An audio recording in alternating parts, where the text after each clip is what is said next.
but it was not as if the German government and German business were not ready for the eventuality. The high cost of reunification necessitated a penetration in depth rather than breadth into the smaller economies of Eastern Europe. Accordingly, Germany invested strategically rather than profusely in Eastern Europe, focusing on crucial areas such as energy supplies, transportation, telecommunications, and mass media. And that's a little bit from Nazi International, the Nazis' post-war plan to control finance, conflict, physics, and space by Joseph P. Farrell. And just a note, Joseph Farrell will be my guest on the Stench of Truth radio show this Friday, August 12th, 2011. And that's on the Inception Radio Network at inceptionradionetwork.com, Friday from 7 to 9 p.m. Eastern Time. I'll be talking with Joseph Farrell about Nazis and UFOs and exotic technologies.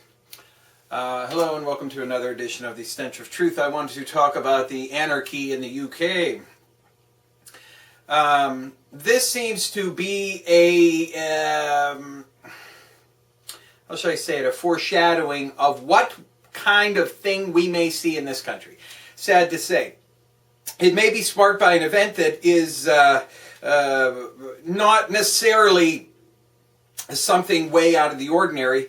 In this case, apparently one of the things that sparked off the riots that are going on in London and in outside of London as well is a questionable shooting of a person by the police, I believe. And this type of thing happens, not in England as often as it does here in the United States, but certainly it does happen. It happens from time to time. That is the way things go. Now,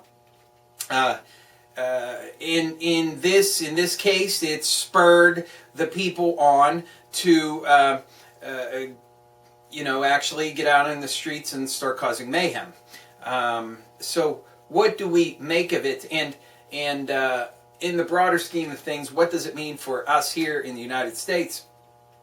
I have no doubt that there are a lot of people who are involved in what's going on in London who actually have a focus, an idea of what it is they're trying to achieve.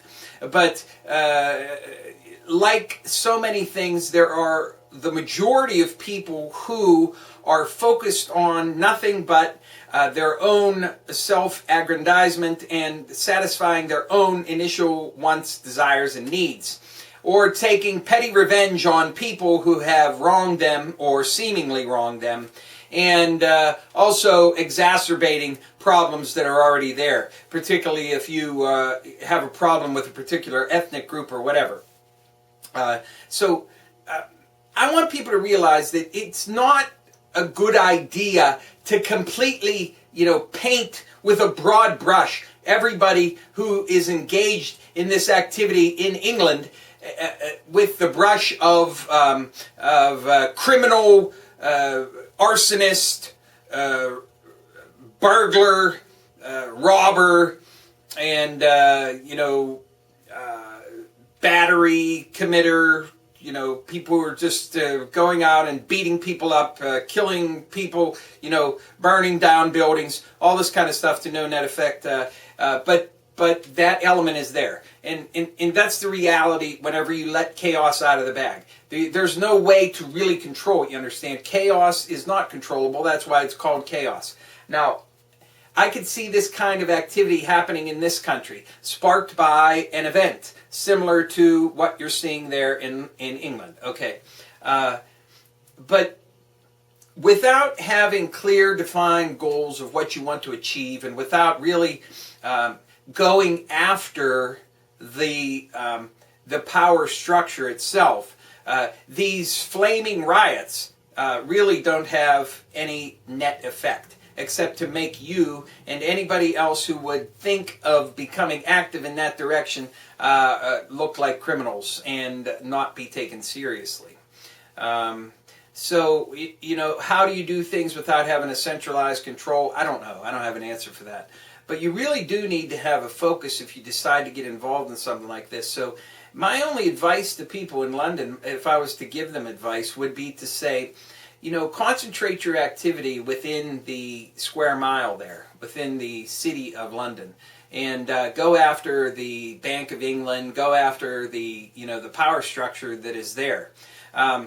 You know what? I have a great deal of sorrow and sadness to see, mom and pop corner store burnt down, or, a business facility burnt to the ground, or, houses damaged, or people's property damaged.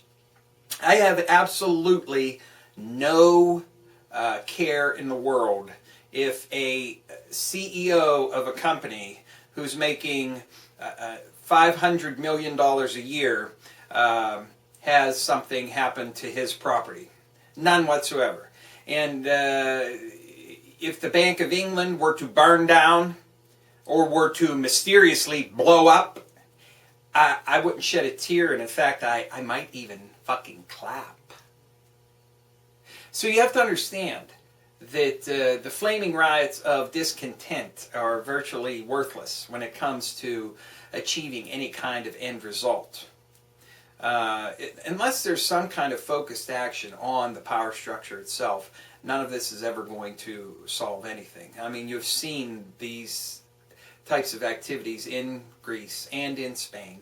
And I might point out in Greece and Spain that they have not solved any of the problems. They have not resulted in the people gaining what it is they want. Although,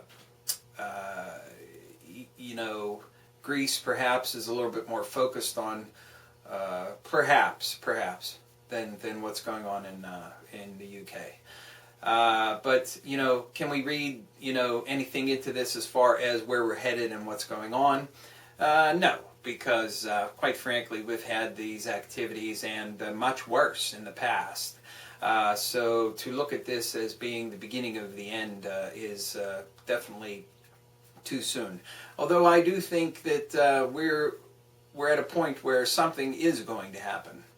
Something is coming. I've said this before. I don't know what it is, and I suspect that it is not anything of a catastrophic nature in the sense like a war, a nuclear war, something like that, or an asteroid impact. I don't think it's something like that, but it will be something quite significant. I just don't know of what nature. So we do live in momentous times, and the idea is to take advantage of the situations that you find yourself in. And if you want to take to the streets, that's fine. But you know what? Going in and taking a TV out of your local electronics store, that's nothing but robbery, theft, breaking and entering, and all the other host of laws that you're breaking by doing that. And you're accomplishing nothing except satisfying your own ego-driven desires. Going down and, doing something to a major bank office, or interfering with their commercial activity in some way, or going after big companies, corporate headquarters buildings, storage facilities for bank records, that sorts of thing. I'm not advocating it. Okay?